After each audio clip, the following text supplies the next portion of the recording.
Someday at Christmas, men won't be boys, playing with guns like kids play with toys. Merry Christmas and welcome to the America's Got Talent Holiday Spectacular Podcast. Woo! I'm Cody Patterson. Along with me is the guy that likes Christmas shenanigans, tomfoolery, and malarkey. Here's Cody Mims. Hello. You ready to talk some holiday spectacular from AGT? I've been ready for like 3 months. I know. When this was announced a couple months ago, I could not be more excited that this was coming along. Me neither. And we've been talking for a while that we were going to do a podcast on the Holiday Spectacular. We're airing this on a Friday evening, the 2 days before Christmas, Christmas Eve. The Holiday Spectacular was on the Monday before this, so we're a little late getting it out, but we finally got to watch it. I know you watched it live. I was not able to watch it live. I just finished watching it about 15 minutes ago. And I thought, overall, this was a pretty good show. Yeah, me too. Now, there's gotta let you guys know, there are some things in here that we're probably going to leave out. Just kind of a little history for those of you that have been listening to our Season 11 podcast and are currently listening to our Season 8 recap. I have not seen or don't know the results for Season 8, 9, or 10 of AGT. So Cody Mims was kind enough to kind of go through this, take out some things that would have been spoilers for me, so that I can enjoy 8, 9, and 10 when we recap those seasons. So there's probably going to be just a couple of things. I don't think there was too much taken out, was there? No, it was just one little thing about what the acts and the talent feel about Christmas. It's not a big deal. Sal likes food. That's all you gotta know. Sal likes food. And I think we saw that during Season 11 features, little clips that he and his cousin would go out and have a nice Italian dinner. And Yeah, I kind of relate to Sal about liking food. of course. Well, if you're ready, we'll go ahead and get right into the episode. How about that? Yeah, let's do it. Yeah, hang on to your chestnuts. Here we go. We start off with Santa calling the judges to help spread some holiday cheer so they can come and put together a little holiday spectacular show. We then go right into the episode, and we start off with a reunion. We start off with a reunion of Season 11 singers: Brian Justin Crumb, Edgar, Ronnie Martin, and Calissa Bevier singing "Santa Claus is Coming to Town." What'd you think of this? It was totally Simon's merry band of singers we saw. Yes, it was. It was all right. None of them got a lot of airtime, so I know they're kind of the stars because they were on last season, but they weren't featured very much. So yeah, interesting opening. Yeah, we saw Brian Justin Crumb for about 5 seconds, and then Ronnie Martin comes out for about 5 seconds, and then Edgar and Calista Bevier join them all out on the stage, and they sang the rest of the song. That's right. None of them really got featured, but it was still kind of nice to see the nice little merry band of singers out there. Yeah. Did you know Simon was in Barbados last Christmas? No, I did not know that Simon was in Barbados last Christmas, but apparently he's going to make this a tradition and go to Barbados again this Christmas. Yeah. Nick said the world knew, but I did not know either. No, I guess I didn't get the newsletter, or maybe he announced it on Twitter since I don't follow him on Twitter. I want to subscribe to his holiday newsletter. That would be great for Simon to have a holiday newsletter. Yeah. Nick was looking pretty sharp in his red plaid suit. Did you notice that? Oh yeah, it was a nice look for him. Yeah, he's kind of a nice looking Santa Claus with his red plaid suit and his red hat. Kind of got the little spirit going. After he got out of the full Santa getup, of course. That's right. So then he talks to the judges for a moment. We go to commercial, and we come back from commercial. We get we get a talk of Piff and the Regurgitator. I know the Regurgitator is one of your favorite. I think he's your favorite act, isn't he? Indeed. Yeah, your absolute favorite act of all of AGT. Do you have a favorite? I don't think I have one particular favorite from all of AGT. Over the years, there's probably one or two from each season that I particularly like. I really like Jackie Ivanko. I don't think I was watching back when Terry Fader was on and he won it, but I kind of keep up with what he's doing these days. But I don't think there's one particular act that I could say that's my absolute favorite. Okay. Yeah.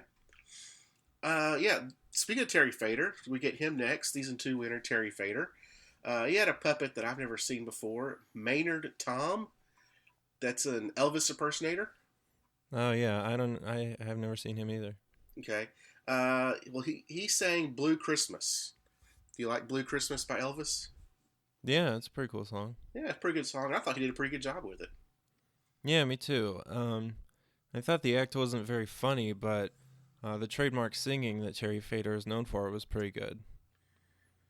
Yeah, it started off, I think he was trying to do a little comedy at the beginning of it, and then he went right into Blue Christmas.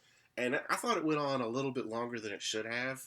I didn't think, overall, I thought the songs went longer than I thought they really would go. I thought songs in general would last about the length of a typical audition.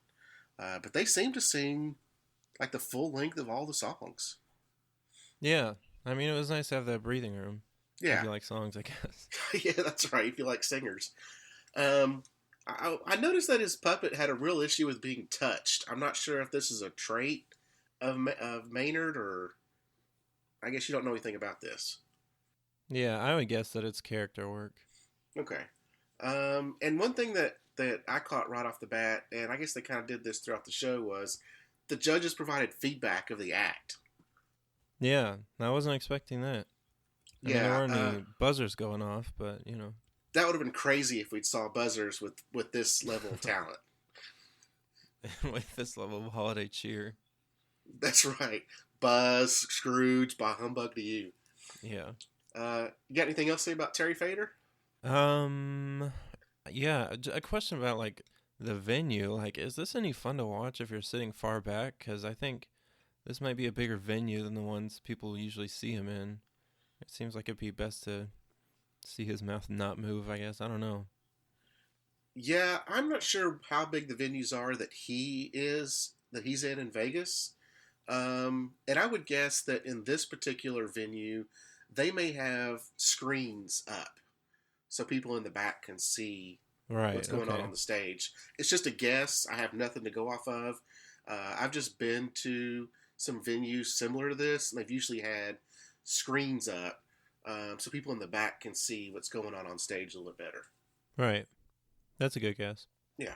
Well, then we move into one of my favorite acts from season 11, Jon Dorenbos. It wasn't very long. It was a very short clip of him doing some card magic with his Eagles buddies in the locker room. He was dressed as Santa Claus. I thought this was a pretty neat little trick that he did there.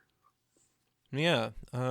Just a production note. The dubbing of the reactions was so bad.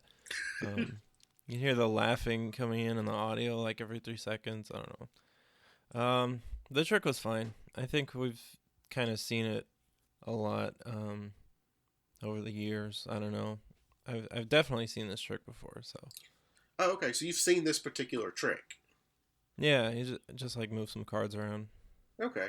I thought it was a pretty good trick. I mean, it's similar to what he's done, what he did on season 11 with just the little card tricks. But I don't know, thought it was fun. It was short.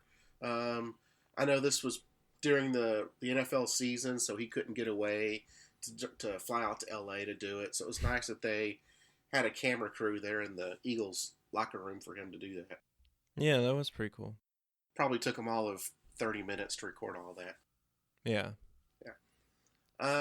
Next, we get to see a clip of Howie dressed as Santa, where kids come and sit on his lap, and Mel B is backstage telling him things through a microphone, through a little earpiece, about the kids. I guess that's their parents that were back there with them, with Mel B. Yeah. And it was kind of, making it look like Santa was magical and knew everything about the kids. This was a little fun to watch. Yeah, it's been a while since we've had a good Howie prank, but at one point he felt more like he was trying to be a psychic than Santa Claus, but it was all right. Always good to get some kids' reactions, I guess. Yeah, I had in my notes here that he acted like a clairvoyant. Yeah, that's a good way to put it. Yeah. So it made me think of, is this the way the clairvoyants do theirs? Is there Mel B behind stage telling them what's going on? So just kind of made me laugh a little bit when he was doing that stuff, because the clairvoyants, another one of my favorite acts from season 11. Yeah. Mine too, for sure. Oh yeah.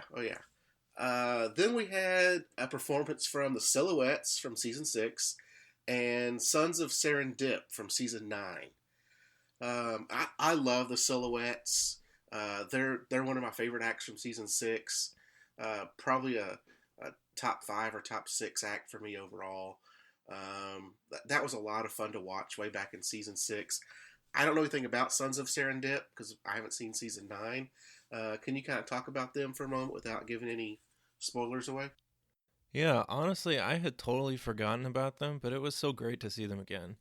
When they were on, I did like them a lot. They're so talented. The orchestration is nice. They're very serious professionals. They brought a good vibe to the show, and they were some singers that I looked forward to. Kind of like Forte, which we will see in our season 8 watch. They give me a similar vibe. Okay, so yeah, if you want to go listen to our season 8 rewatch, we just talked about Forte the other day, and you can listen to that as well. So if they're similar to Forte, great. I can't wait to see them when we get to season 9. Yeah. They sang the Christmas song, which is one of my personal favorites. I think that's a great song. The Silhouettes did, of course, a Christmas theme. They posed as Santa's reindeer in a sleigh at one point. They had a little tribute to the military, which I thought was fantastic. I just thought that whole performance was just great. Yeah. I feel like Silhouettes does the army thing way too much, but maybe I'm misremembering things. It just seemed like that helmet is kind of an easy silhouette. Maybe that's why they do it. But it was a very nice performance, and the Silhouettes are some very talented kids. Yeah, and in season 8, we have another performance that's very similar to Silhouettes. Yes. Yeah. And you can go over there and listen to that as well. And then we get a quick flashback to season 11. They showed some acts in this flashback that we didn't see past auditions. Did you notice that? No. What are you referring to? And I can't remember some of the names. We talked about them in season 11. Of course, the Japanese crew with with the drones. The Russian bar act. Okay. Yeah. So it was just interesting to see the highlights from them, even though we didn't see them move on in season 11. So it was a nice little remembrance of acts that you and I personally enjoyed, even though we didn't get to see them move on. Or they did get put through, but they didn't perform any further than auditions. Yeah, I didn't notice that. Maybe I kind of tuned it out. I kind of wish they had moved on from season 11 more throughout this whole thing, but I don't know. Well, if you tuned out, then you probably didn't enjoy the next thing, which was the clairvoyance. I did, actually. Yeah, this was really good. It was a Christmas Carol themed. They had Howie come up on stage and put in a long coat and a top hat and look like Ebenezer Scrooge. They then had some items sitting in a little case, a lump of coal, a feather, and a gold coin.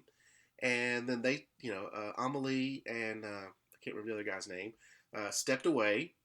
And then they had Howie put the different items in different pockets throughout his coat. And then, of course, guess what? They figured out where they were.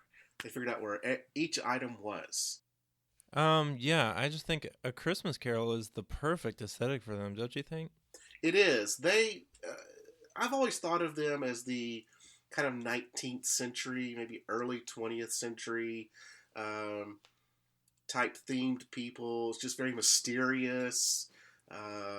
They've always kind of got that dress, that costume on that's from that era. So you're right. This really fit with the way that they do things. Yeah. I have seen this trick that they did on Penn and Teller Fool Us. It did not fool Penn and Teller, just for the record, but the twist that they did on it was very cool. How they predicted it all beforehand. And it's kind of keeping me guessing too. I guess it made it clear that it was a force, which I wasn't really clear on before I saw that they had made that prediction. So it was an interesting thing. And maybe this is obvious, but for those who didn't know, like me, from what I can find, that passage that they showed at the end is not actually in the book. Oh, I'm glad you went and looked at that, because I didn't fact check that and see if it's actually in the book. So good catch on that. Thanks.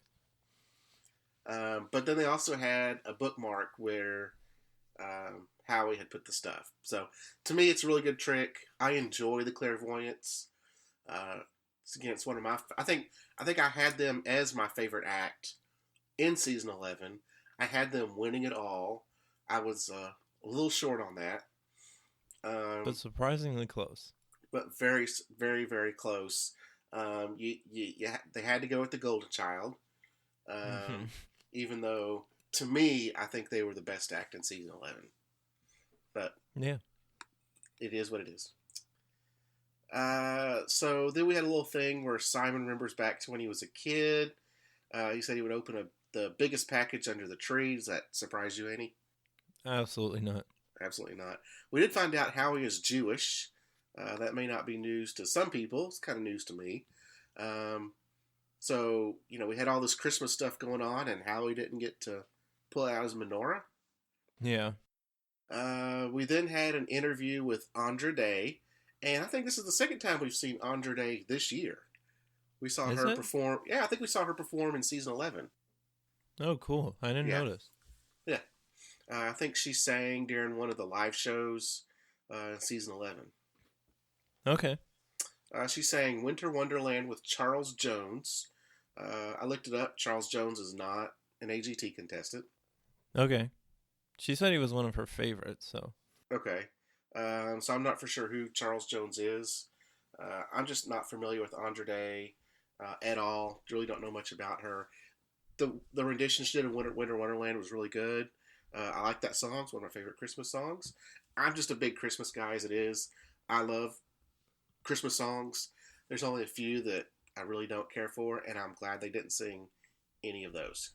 I will say that. Oh, they did sing one of the ones that I don't care for, but yeah. But what is that? That was Santa Baby. Santa Baby, yeah. We'll talk about Santa Baby when we get there. Okay. Because I've got some opinions on that, too. We then move into Jackie Ivanko, season 5 runner-up, with some ballet dancers. And I think they mentioned the ballet dancers, but I didn't catch if these were former AGT contestants. I don't think so. Okay, they were just a ballet troupe. Yeah. Okay. She sang Someday at Christmas, which personally I think is a very underrated Christmas song.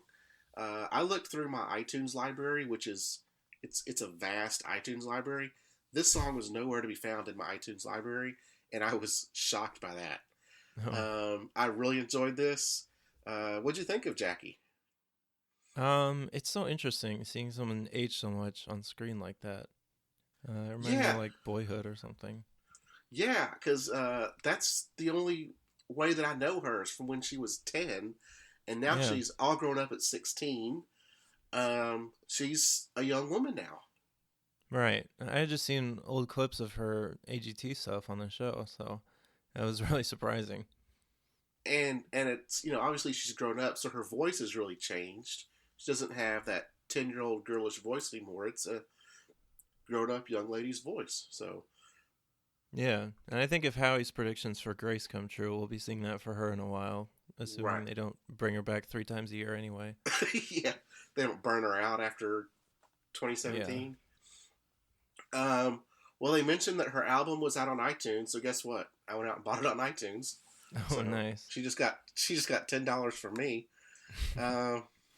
So I'll be listening to that tomorrow on Christmas Eve and hopefully really enjoying it.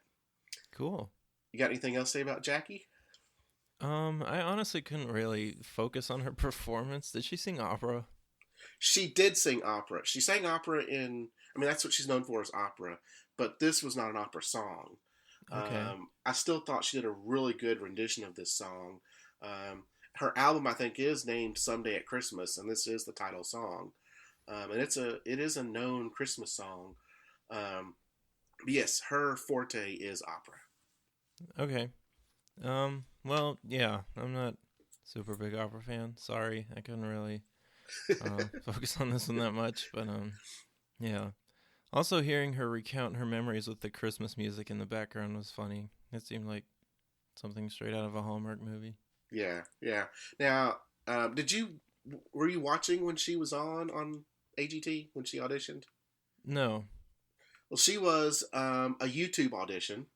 That was back when that was back when they did YouTube auditions. So they had normal auditions, and then they had people audition through YouTube. And she was the winner of the YouTube audition. So then she got to come on and then audition on the actual show. Yeah. And then she finished runner up. I'm not sure who the season 5 winner was at that time. I can probably look that up real quick. Yeah, she gets treated like a winner though. She does. She does. She is probably the Jackie Ivanko of 6 years ago. Yeah, Michael Grimm won that year. Are you familiar with Michael Grimm? Yes. Oh, I guess I was watching that year. I was a casual viewer then. That was, I think, my first season watching. Okay. Yeah, Piers and Sharon and Howie were the judges at that time. Yeah. And Michael Grimm had a really good story too. I'm not sure what he's doing these days, but he had a pretty good story at the time. That's interesting. I've been watching the show for most of the time it's been on now. I didn't realize that. Yeah. Any final notes on Jackie? No, but before we get to your bottled up a latte dog's rage, can I say there was some absolutely disgusting product placement before then where they watched like an animated pig on stage or something, and they pretty clearly cut in reactions from something else. I'll just say it was possibly worse than the Smurfs 2 promotion from however many seasons ago, so interesting to see that. Well, I'm glad that part was cut out from what I saw. Oh, was it? Yeah, that didn't show up in... Yeah, that was not in the edited version that I saw. Yeah, well, good. I went from one of my favorite acts of all time to one of the most despised acts of all time. Oh. In Latte Dogs. Yeah. Now, I just want to get this out there. I don't have anything against dog acts. I love dogs. I've had a dog my entire life. I have a real soft spot for dogs. I can't even go to a pet store or a shelter because if I do, I want to take every dog home. I just absolutely love dogs. When Latte Dogs was on season 7, I loved watching them. I thought they were great. These guys rescue dogs, train them. It's great entertainment. Having said that, I don't think that it was a winning act. Yeah, that's fair. I think there was about 3 other acts. They were probably, to me, 4th place at best. There were about 3 other acts that I thought were much better than Latte Dogs. Yeah, I was rooting for Tom Cotter at this time. Since then, I don't know if that would still be my position, but I wasn't particularly happy with this result either. Yeah. Yeah, at that time, I liked Tom Cotter, I liked the Earth Harp, and I liked the sand painters, sand sculptor. Yeah, that was cool too. Yeah. So it surprises me that those 2 were even finalists, but that's neat. Yeah. So for them to be the winner, that's the point where I just stopped watching AGT for 3 seasons. But, I've got to let it go. It's happened. Yeah. I really need to kind of just get over this. Having said all that, I thought this was fun. This was a lot of fun to watch. Okay. Interesting. They performed, of course, it's dogs performing. They performed to "It's the Most Wonderful Time of the Year." It absolutely is the most wonderful time of the year. Um, they do a great job with these dogs, and it is top notch. I don't know. It's fun. It's fun to watch these guys. That's interesting because I don't hate them near as much as you do, and I thought it was pretty dumb. Really? Yeah, I don't. I mean, I don't know if their performance acts were like this or not, but I guess it's the same stuff we saw all season. Like, it just didn't really impress me this go round, which is weird, I guess. Yeah, I think that the performance is the same performance that we saw back in season 7. Them jumping up over stuff, standing on their hind legs. I think just all that's kind of the same act. It's dogs. It's really hard to train them to do different things. They can only be trained to do so much. So it's not like they can really shake up their act from week to week. If they train a dog to do something, it's got to do that thing for a long period of time before they retrain it to do something else. Yeah, and while I was watching the show and they were on, definitely the thing that I was the most impressed by was just how good of trainers they are. And I think that for me was always the act, not the dogs themselves. So I don't know why it didn't really do it for me this time. Maybe their story helps them, but yeah, I think just the magnitude of how well and how quickly they can train these dogs is very impressive. Yeah, and they're rescue dogs. So, it's dogs that didn't have a home or that may have been neglected. They then bring them in and train them and give them homes and train them. Yeah, I'd forgotten about that, but that's very cool. Yeah. Okay, so then we move right into Sal Valentinetti from season 11 and Heidi. And they sang Santa Baby. And of course, the dude's version is Santa Buddy. What'd you think of this? Yeah, this is one of my least favorite Christmas songs. But I was glad that Heidi gets to sing, and it was really not bad. She wasn't bad. That fall is pretty good too. Yeah, I didn't know Heidi could sing. I mean, I guess it was a little surprising that she does. I've never known her to sing. Mm-hmm. I'm on the fence about Santa Baby. It's got to be sung by the right person. Of course, it's made famous by Eartha Kitt, and that's probably my most favorite version, just because it's the most famous one. But I don't like it when dudes sing Santa Buddy. It's not the same thing.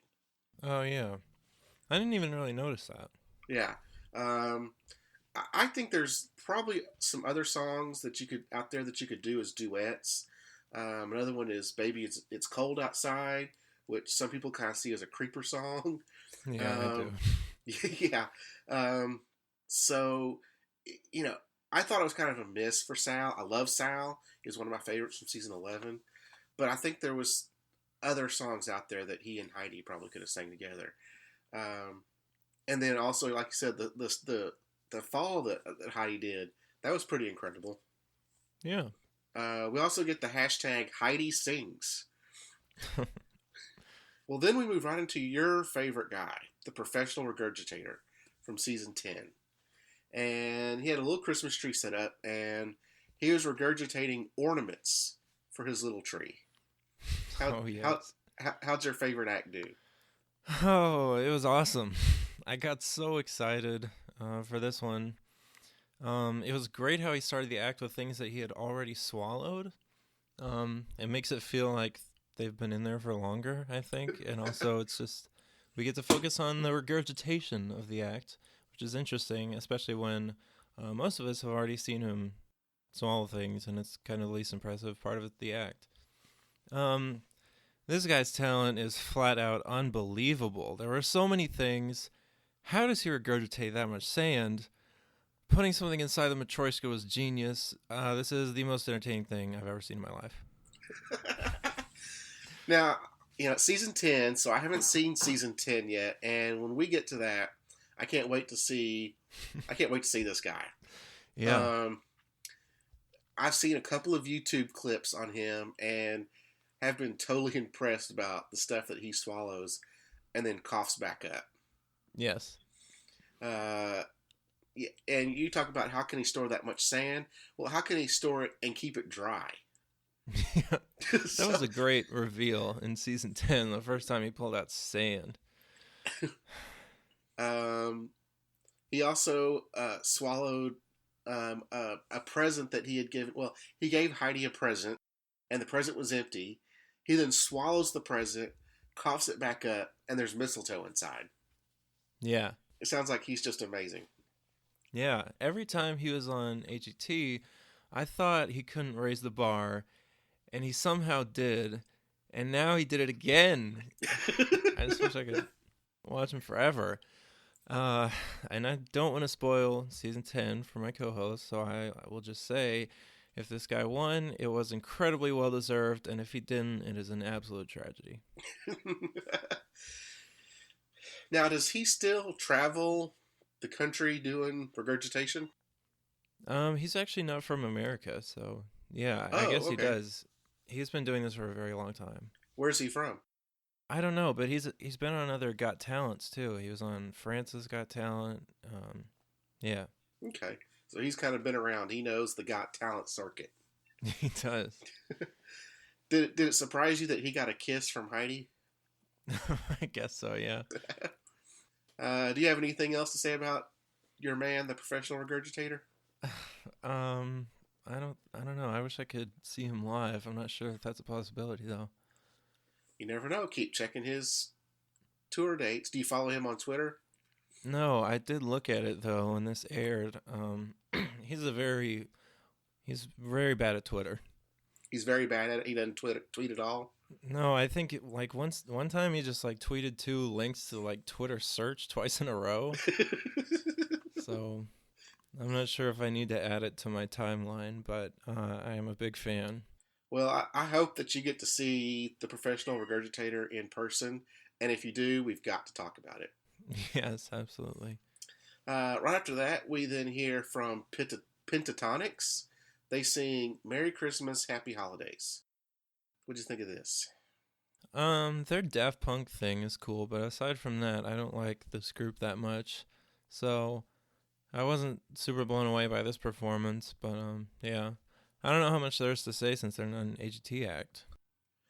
I'm glad I'm not the only one that... I'm not going to say I hate them. I just don't think I'm as big a fan as the rest of the world. Mm-hmm. Like, I don't think I've gone into the hype that is Pentatonics. I think what they do is pretty amazing. But as far as, sitting down and listening to their whole album or getting their songs, anything like that, I could care less. Or I couldn't care less. So I kind of tuned out a little bit on this just because it's not my thing. Yeah, me too. I think they could have plugged another AGT act in here somewhere. Probably. Yeah. We then come back from commercial break with Simon being a bah humbug. Well, guess what? He doesn't like Christmas. He loves Christmas. This is the one time I'm okay with them doing it. We then get Acro Army from season 9. They perform to Carol the Bells, which is, I think, my number one favorite Christmas song of all time is Carol of the Bells. Their theme looked like it was Nightmare Before Christmas. Did you kind of get that as well? Yeah, I saw some of that. Yeah, they looked like they were dressed as Jack Skellington. Yeah. Can you talk a little bit about Acro Army since they're from season 9? I don't really remember them all that well. Did you like this performance? It didn't change my life. It was fine. Yeah. Obviously they're on here. They probably did pretty well in season 9. When we get there, we'll kind of see what I think of them. I thought the theme was good.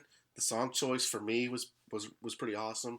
As far as the act itself, you're right. It didn't really change my life. It didn't do anything special for me. Yeah. I also kind of noticed during this, was it me or did Mel B kind of feel like she didn't want to participate in anything? Like when they Did wanted to she? sing or when they wanted to do stuff. She's just like, no, I'm not going to do it. I'm out. No, not participating, not doing anything. Was this in Very bum. the film sketches?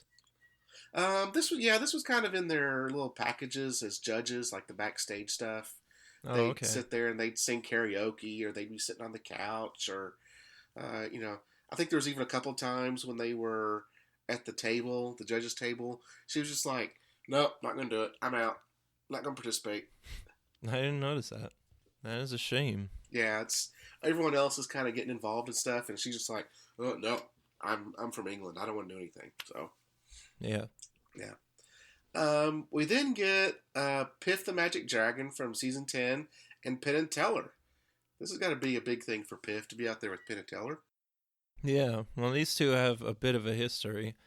Um, he was on their show once. So I guess it wasn't a big deal, but yeah, it was cool to see them. I love Piff's sound effects.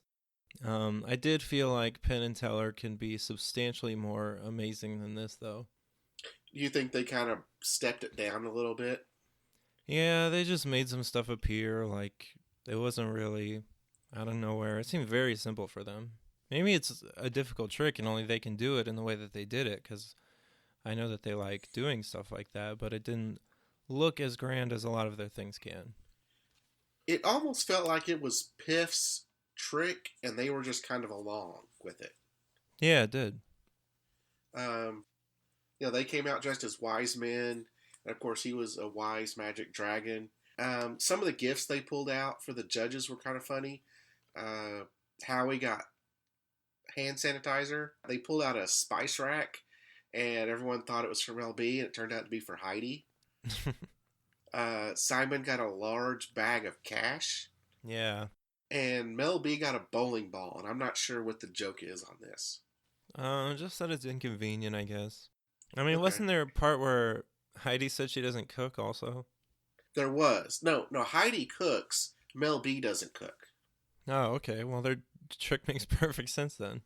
Yeah, Heidi says that she's actually a very good cook. Okay. We then get something, Mr. Piffles. Is this kind of Piff's little pet? What's this? Yeah, this is a dog. This was one of the things where his name started showing up on the title card whenever Piff would come out. Just part of his act. He's a cute little mascot, I guess. I thought it was Okay. really interesting that he at first did not seem to bring him out because people like him a lot. Okay, so he just becomes part of the act. Yeah. Okay, cool. I can't wait to see that when we get to season 10. Then we go into Matt Franco from season 9. And he's a magician. And he pulled out kind of a book with different sketches of snowmen on it. So there'd be, it's divided into 3 sections. There's the head, there's the torso, and there's the bottom section. You had the judges kind of pick out what part they wanted. And then it had Simon come up, open up a box, and there's a snowman dressed like the pieces that they selected. I thought this was a pretty good trick. Yeah, I did too. I used to have a bias against Matt because he looked like somebody that I didn't like, but it's over now, Okay. thankfully. But Matt seriously blows minds. It was very cool. The cards didn't add anything for me because I was already pretty sure it was a force. I think I was thinking that the clairvoyance did this earlier. I guess I got him confused a little bit, but it was very cool. Yeah, because it was cool not just that he had the snowman already built in this box, but then like everybody in the audience had a Christmas card under their chair with the picture of that snowman on it. Yeah. And I can't wait. I mean, Matt, season 9, when we get season 9, that'll be fun to watch. No, definitely.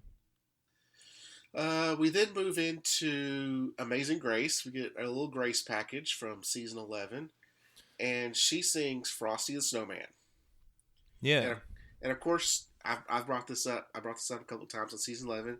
She had her nice little special white mic. Yeah, I actually noticed it this time. Yeah. I just think it's really odd that she just has this special white microphone, and everybody else uses black microphones, and she has a white one. I don't know.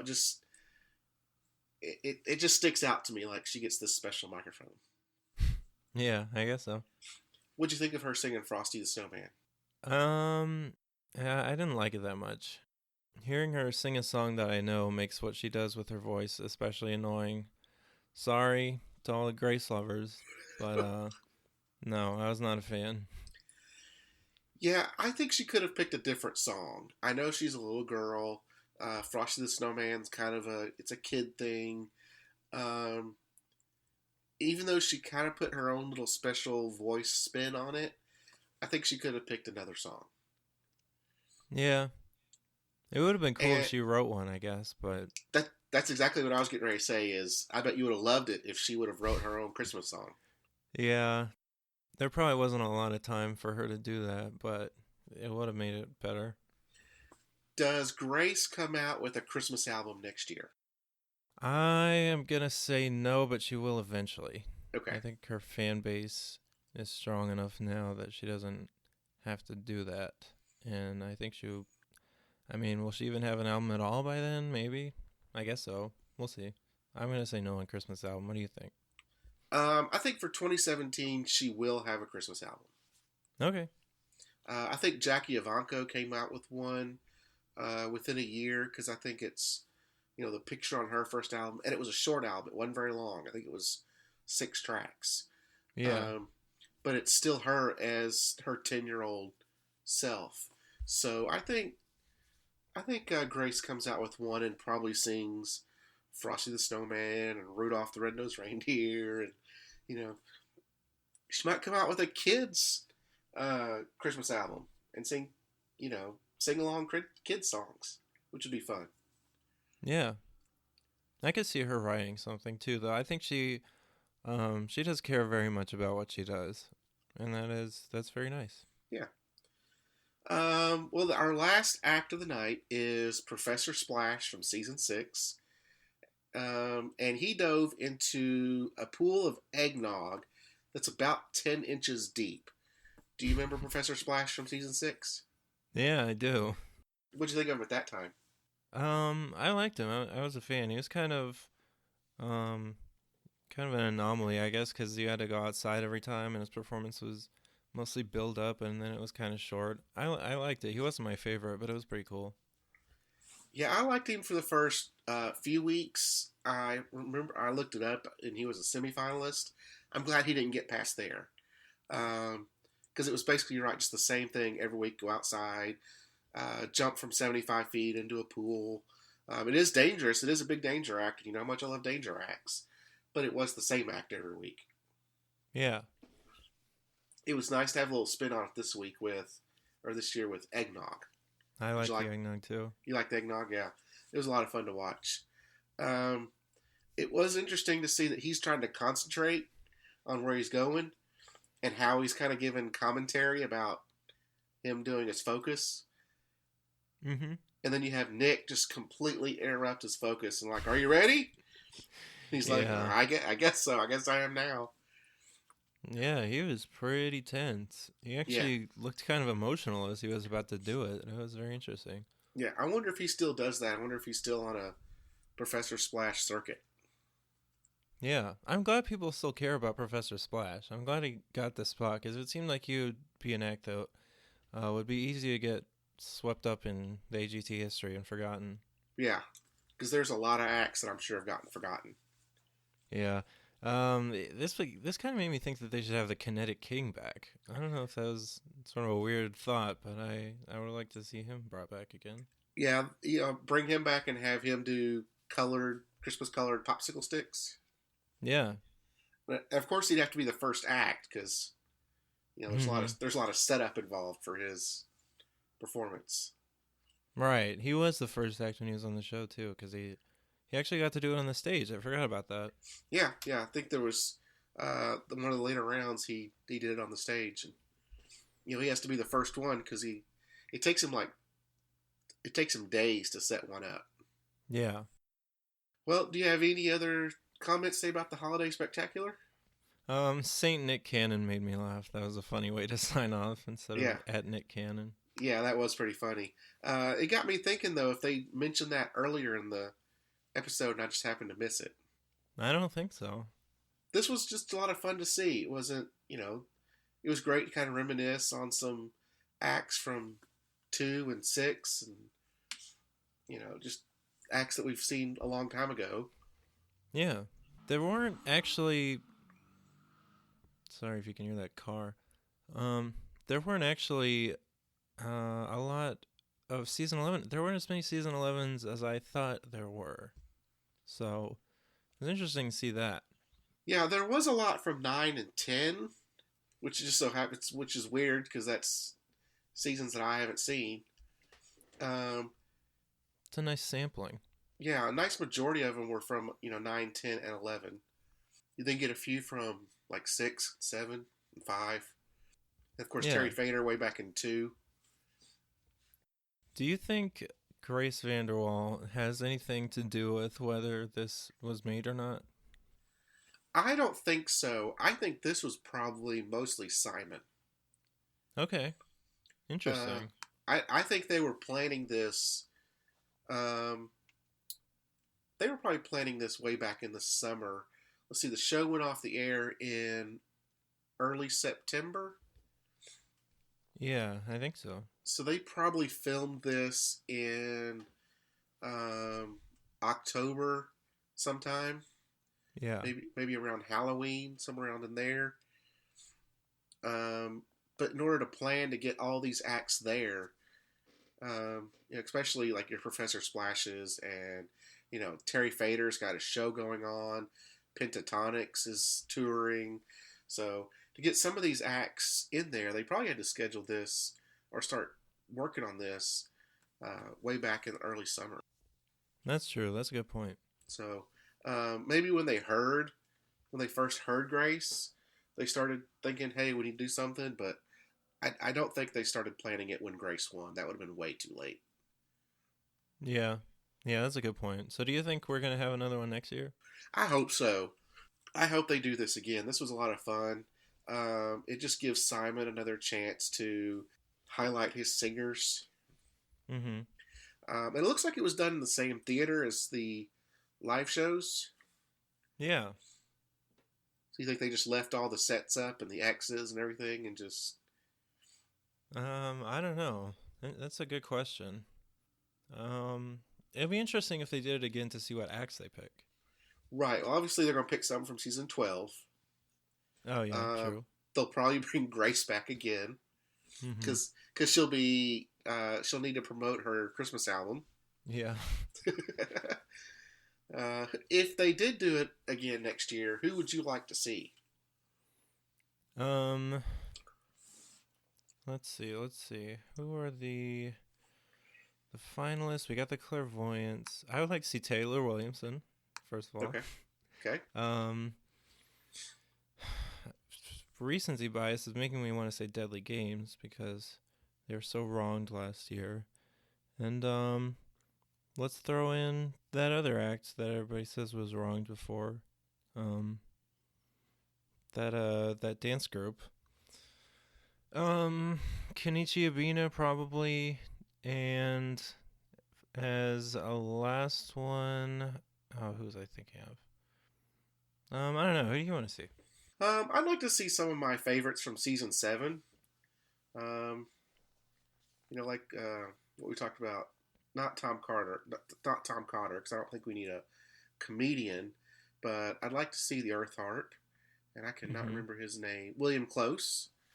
Oh yeah. I think Joe Castillo, the sand artist, I think he could do something fantastic, something Christmas related from there. Let's see who we got from season 6. I guess we can't get Tone the Chief Rocket. No, because he would only sing the one song, and it's not a Christmas Jingle Bells song. in the background. BOOTY. Yeah. Let's see, season 7 winners finale. So we've seen Silhouettes. Team I Illuminate. Would that be a good Christmas one? Yeah, sure. I don't know. Let's see. Who else? What else would we have from season 11? The Passing Zone. Passing Zone would be fun. They could do a lot of Christmas stuff. What could they juggle? They could juggle snowmen or Christmas trees or candy canes, stuff like that. I'd love to see Simon up there with fire all around him. Mm-hmm. I thought we were going to see Tape Faced. Was I mistaken in that? I don't remember that announcement. Would you like to see Tape Faced do a Christmas special? Yeah, I'm sure he could do something good. Or Laura Breton? Yeah, she'd be a good pick also. Yeah. So, I don't know, just a lot of fun there. I really hope they do it. I hope they bring it back next year. Yeah, me too. Do you have anything else for the Holiday Spectacular before we shut this down? I don't think so. Well, for those of you that have listened to the entire one, we're going to get this within an hour. It's kind of short for us. We usually do, an hour and a half to 2 hours? Oh, yes, it's a very long-form AGT podcast. Yeah. So we are currently doing a rewatch of Season 8. We just did episodes 3 and 4 the other day. There are 7 episodes in the audition round, so we're going to try to get in 5, 6, and 7, and then we're going to get right into Vegas Week. And I know you're excited about Vegas Week in Season 8. Yeah. If you watched Season 11 and you want to kind of hear us talk about Season 11, go out and listen to our Season 11 podcast. That we had a great time doing that.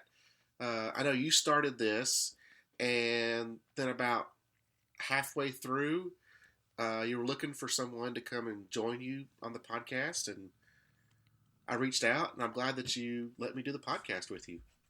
Yes, you can hear the fabled origin story. Yes, yeah, go out and listen to our Season 11. We had a lot of fun doing that. If you do want to reach out to us and you have any questions, as we're doing Season 8, if you want to ask any questions or comments or anything you want to mention about the Holiday Spectacular, you can reach out to us on Facebook and Twitter at AGTcast. You can also reach us by email, agtcast@gmail.com. We'd like for you to leave us also a review out on iTunes. We'd appreciate a nice little 5-star review and some comments. Kind of help us out there. So when we start up Season 12, we'll be out there for people that are looking for podcasts to listen to when we do Season 12. Well, I think we're going to wrap this up. Probably after Christmas, we'll really start working more on Season 8. So we'd appreciate it if you go out and listen to that. Yeah, thanks for listening, everybody. Yeah, we really appreciate it. And everyone have a Merry Christmas, Happy Hanukkah, Kwanzaa, whatever it is you celebrate. We wish you all have a happy and safe holiday. I'm Saint Nick Cody Mims. Good night, America.